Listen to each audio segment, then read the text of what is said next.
please look at my cat because she is so incredibly cute and I love her so much. It hurts me physically to think about sometimes. Kitten, you're the cutest baby. Yeah. She's like over my shit.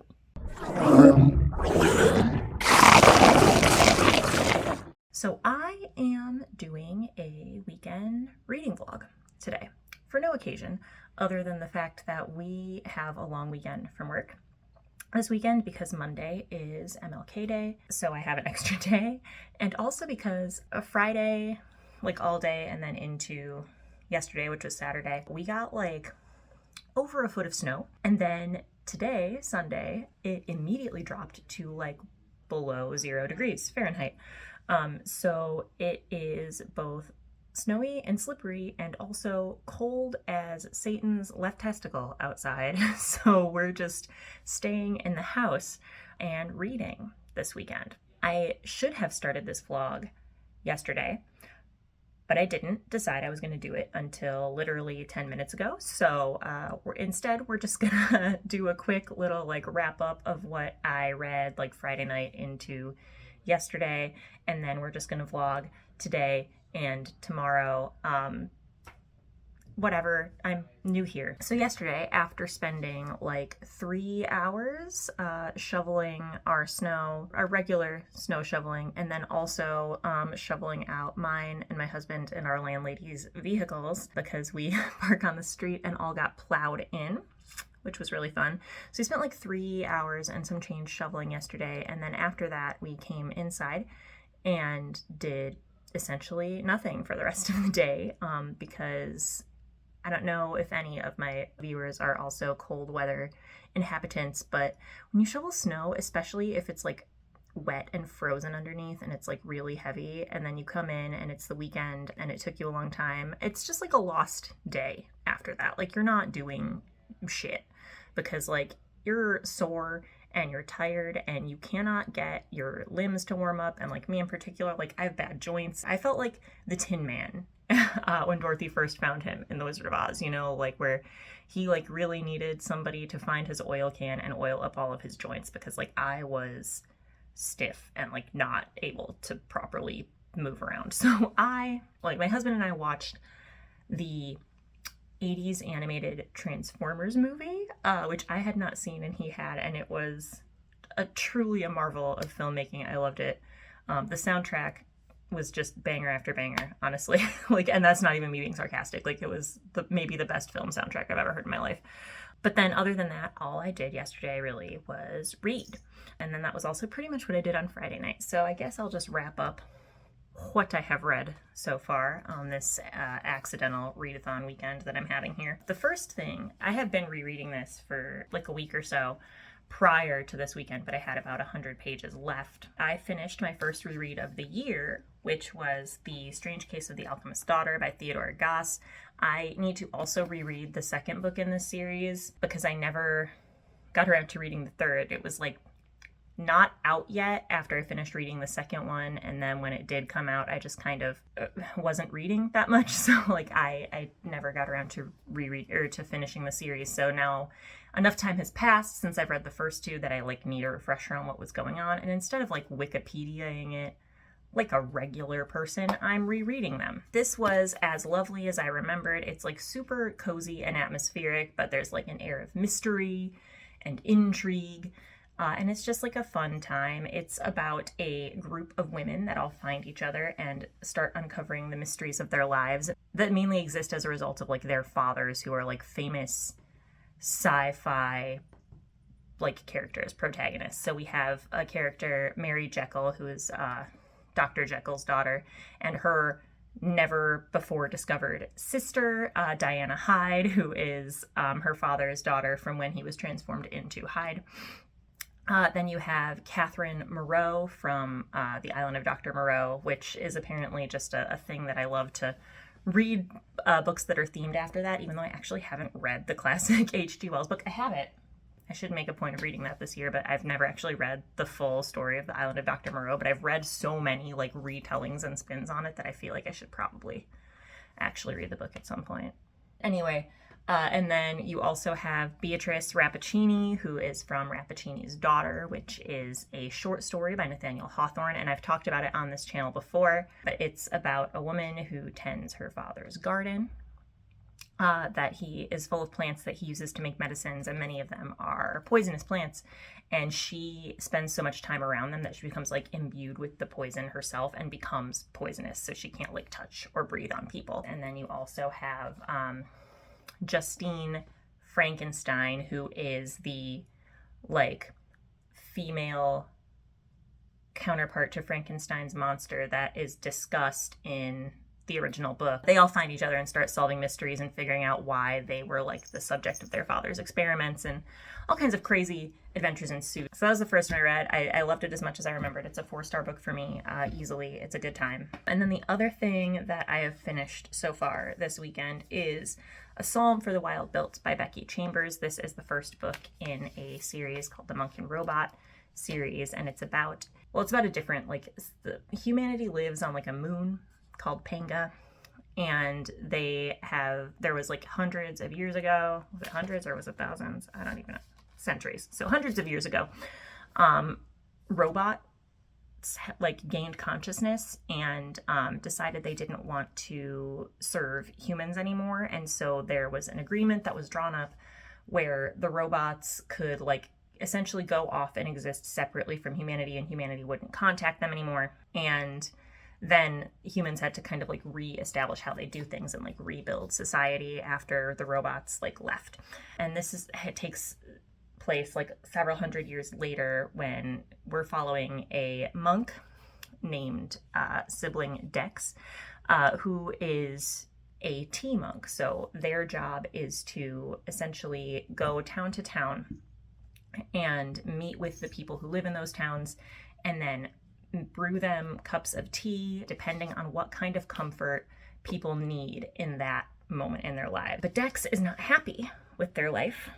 They keep feeling like something is missing, like they're not quite finding their like life's purpose, and so they go on this like sort of pilgrimage, like quest to an old hermitage that the monks haven't been at in several centuries essentially. But they go on a quest to find this place, hoping it will help them figure out their purpose. And on the way, they run into this robot who was headed toward human territory, because they met up with the other robots and they all decided they wanted to know how humans have been doing, like since they have been gone. The two of them sort of like form this unlikely friendship. This is the beginning of their journey together. And I did read this like 2 years ago once, but I listened to the audiobook and I was like coming down with COVID, and I have no recollection. Like I had no recollection of what happened in this book. So I was going to count this as my second reread of the year, and then I realized that I literally did not remember anything that had happened in this. And so I'm not counting it because I basically just read it for the first time. And I make the rules here, so I can do that. This was lovely. I enjoyed this so much, and I shouldn't be surprised because it's Becky Chambers. And I fucking love Becky Chambers. But anyway, so I finished this yesterday. And then now I am reading the second book in that series called A Prayer for the Crowned Shy. This is an empty dust jacket because the book is actually in the other room, because I'm about to go take a bath and read it. I feel like I'm going to like this one even more than I liked the first one, but we shall see. I haven't actually started it yet. And then the other thing, there's one more. The other thing I am reading right now, I have it on my Kindle, so I'm reading the digital, and then I also have the audiobook, so I've been kind of going back and forth with those, but is Girls to the Front, The True Story of the Riot Girl Revolution by Sarah Marcus, who's like a music journalist. There's glare on this, sorry. And I love Riot Girls, I love punk music, I love shenanigans.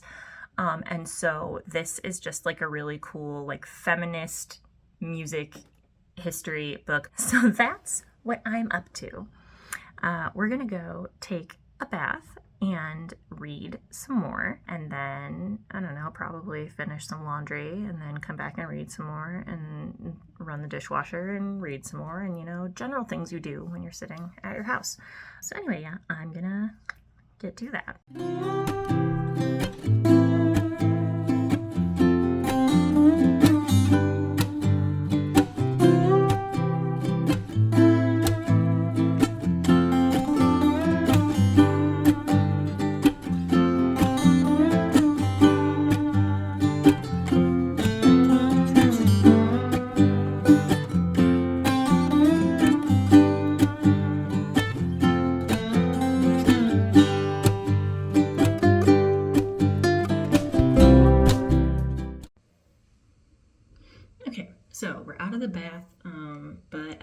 to do some skincare now, so we're just gonna do some skincare while we talk about what I've been reading. I am about 30 pages in to A Prayer for the Crown Shy by Becky Chambers, and it is, so far, I think my prediction is correct, and I'm gonna like it more than the first one. And I liked the first one a lot, but I think I'm gonna like this one more because they're like in a town which they have not, like they were not really for most of the first book. So there's a lot more of like the robot interacting with people, and also the two main characters' friendship is like way more developed than it was. So you're getting some like really wholesome like friend moments between them, and you can tell that they're like really protective over each other, which is a dynamic that I really appreciate in books, because I think platonic friendships are kind of underrepresented in a lot of fiction. But it's one of the things I really like about Becky Chambers is that she places a lot of value in those relationships, and you can tell because she always has really strong platonic friendships between her characters. You can see the two main characters being super protective over each other, which is really fun to watch, especially because like kind of the first book, it was a lot of like not understanding anything the other one does and not really knowing how to interact. And in this, you can tell that like it's really developed into something genuine. There's also just like these really fun little like moments of miscommunication with the robot having not interacted with any human other than Dex. Also, I should probably refer to the robot by name Mosscap. Mosscap gets really, really like invested in whatever it is that it is doing, and so will like spend an inordinate amount of time doing that thing. The example I have here is that like when they get to the first village, there's this domesticated dog there, and the dog doesn't know what to make of Mosscap because that dog has never seen a robot before. So Mosscap goes over and like shows that it is like submissive. So like lays down on the ground and exposes its belly. Eventually starts like petting it and scritching it, and they become like best friends, and it's literally the cutest shit I've ever read in my life. But then gets like so invested in this interaction with the dog that it like forgets that there's like a ton of people around like waiting to meet it. Dex has to come over and be like, hey, do you want to maybe pay attention to some of these other animals that are here? And Mosscap is like, oh shit, yeah, you're right. It's like a cultural differences thing, and it's just like, it's really kind of interesting and fun to read about. That's where I'm at in the book. I like it, but I'm actually gonna switch to my audiobook for a little while because I'm gonna go switch my laundry and then fold some of the laundry that is done, because I'm a chronic procrastinator with laundry, and if I don't fold it right away, I won't fold it for like a week and a half. So I'm gonna go do that, but I'll check in with you guys a little bit later.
Sitting here reading for a little while, reading Prayer for the Crown Shy for a little bit. And I just got to this part where where Dex is explaining like their world's kind of currency equivalent to MOSCAP. And it's kind of beautiful. They're called PEBs, and it stands for Digital Pebbles. And what they are is essentially a way of acknowledging goods or services rendered from somebody else, because their belief is that if you do something for one person, they're going to then move forward and do something for someone else, and it all benefits the community as a whole. And it's a way of assuring that everybody has everything that they need. And there's a line about like having a negative balance and how that doesn't matter. So basically nobody is penalized for being sick or having, a hard time mentally. Everybody lifts each other up, and it's just an understanding that you give when you can and sometimes you can't. And I just love that so much. Okay, carrying on. So not 60 seconds after I finished filming that last clip, I got a notification that an Amazon package had been delivered, and it's like for sure a book.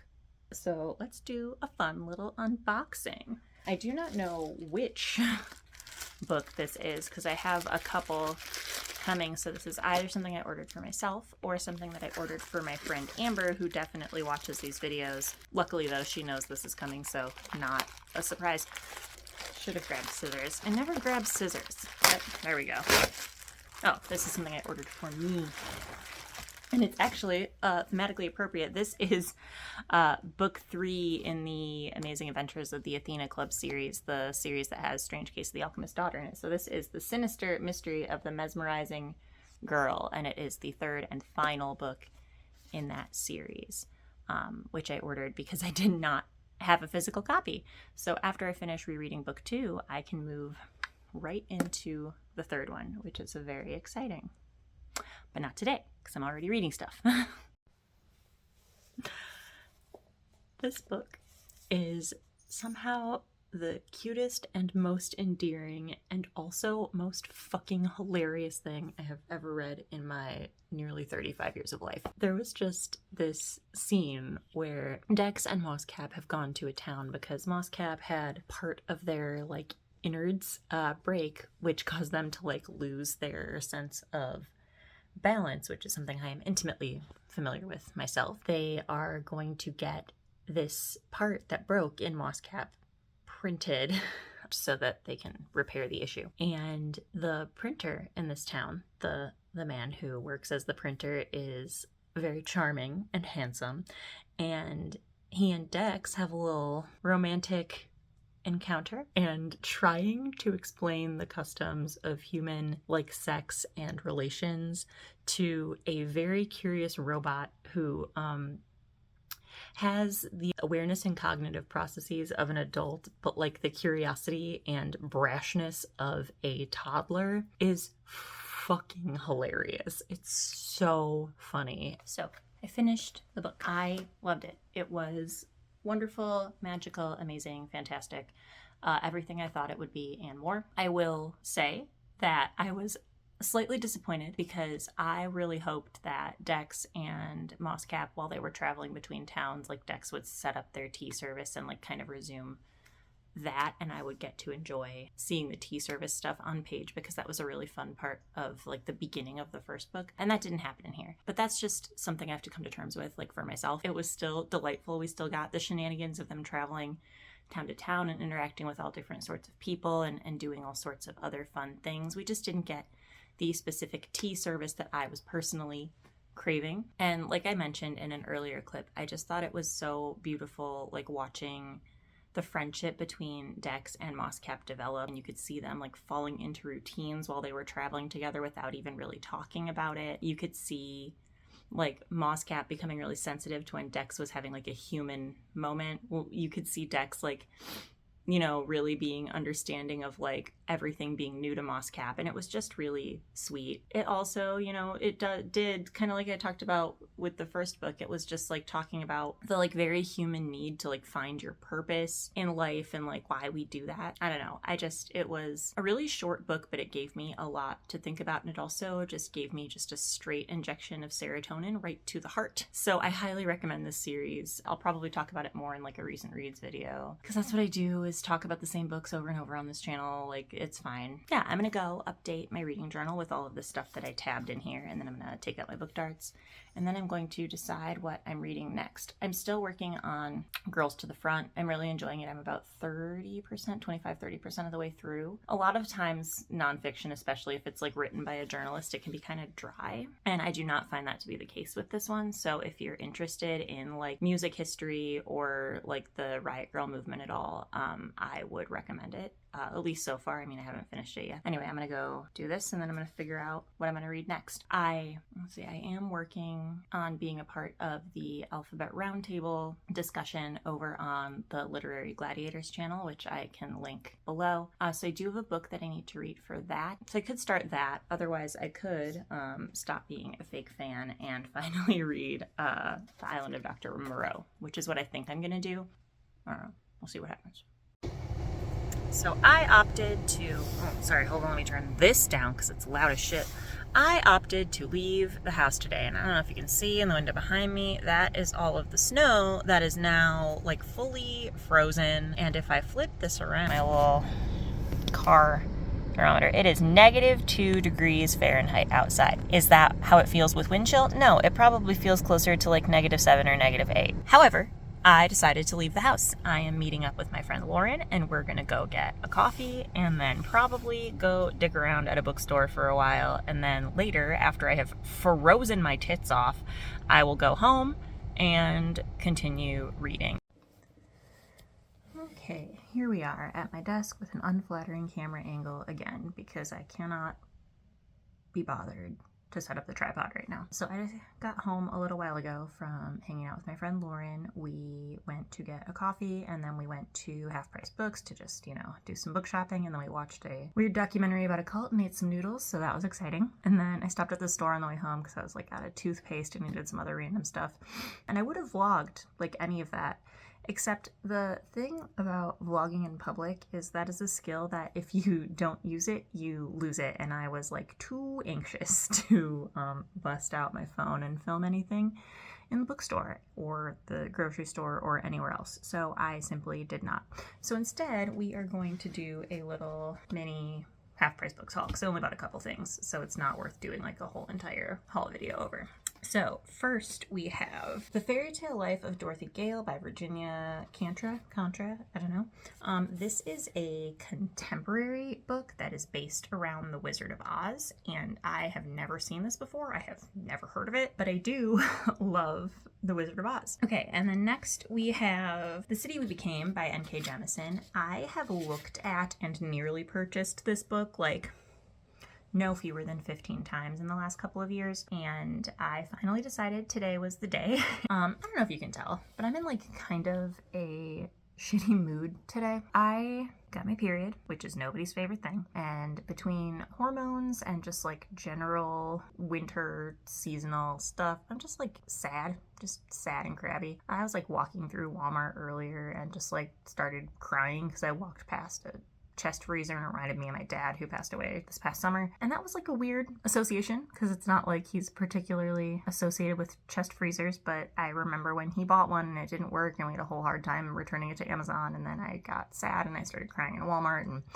that's kind of embarrassing, but it happened. So here we are. And now I'm figuring out what to do with the rest of my night. I'm gonna read because that is a good distraction that will probably help. I did decide to start The Island of Dr. Moreau, so I'm going to be reading some of that. But I'm also going to, while I have you here, I figured show you a fun little thing that usually makes me feel better. We have these two little pill bottles here. And last year, for Valentine's Day, one of my best friends, Anna, bought these little pills. She bought 2 sets of them, one for her and one for my husband to each give to me. And they're like little pill capsules that you can put little notes inside of. And so the ones that she filled out are just like cute little messages to me about how much she loves me. And I open them when I'm sad. So we're gonna open one of them now. And sometimes when I open these, I like accidentally crack the little pill, but I try not to because I like to save them, and then when this is empty, I'll like refill it and reuse forever. All right, what's the little note say? It just says, "You're pretty." You too, Anna. You're the pretty one. She's the best. She put one in here that was like, you're the MC to my R, and it made me chuckle because I'm easily amused, but she's the best. She's the sweetest person in the world. I'm gonna go take a bath and probably drink some wine and read my book. So I will check in with y'all later, and maybe I will be less sad. Hello again. So I realized this morning that I never closed out this vlog, which was supposed to end like Monday night. So I might as well do that now. But in addition to that, I actually just got some more mail that is book related. So we can open another package. This one is bookmarks. It's like a bunch of bookmarks. As is the way of ordering things online, way too much packaging for a thing this size. But these are from Flypaper Products, which is based out of Michigan, and they are wood bookmarks. I've been using one for a while and I really love it. It's this one. It says Cats, Coffee, and Books on it. My friend bought it for me, but they're super thin wood bookmarks. They're like thin and flexible wood. So they're thin enough that they don't they're not holding your book open, and they're not causing any sort of like weird bending in the spine or the pages or anything, but they are wood, so they're sturdier than paper cardboard bookmarks. So I ordered a bunch. They have like little sets available on their website, which I can link it below. And again, not sponsored. I'm not that cool. These are just things I like. So the first set that I ordered are these four, and they're like library card themed bookmarks. Other set that I got, and some of these I'm going to give as gifts to friends, but some of these I just bought because I wanted them, are like literary women, basically. So we have quotes and pictures of a bunch of famous lady authors. So that's my little I didn't need this, but I definitely bought it anyway haul. So love that for me. But I also just wanted to close out this vlog because my last clip I was just like really kind of down, and so it didn't feel like the right time to do it. And I guess thank you for hanging out with me over the long cold weekend. I hope you enjoyed this. I have not vlogged in a really long time, so I do not know if it was interesting or fun or any good, but I had fun making it, so that's the important thing to me. Overall, had a pretty good reading weekend. Finished 2 books. Well, finished 3 books, but like started and finished 2. And started a 4th, which is pretty good. Not to mention the like audiobook that I have been listening to, which I'm a little over halfway done with. I'll probably talk about all of these a little bit more in like a recent reads video when I get around to filming one of those. But for now, thanks for hanging out with me, and I hope you'll have a great day. Bye.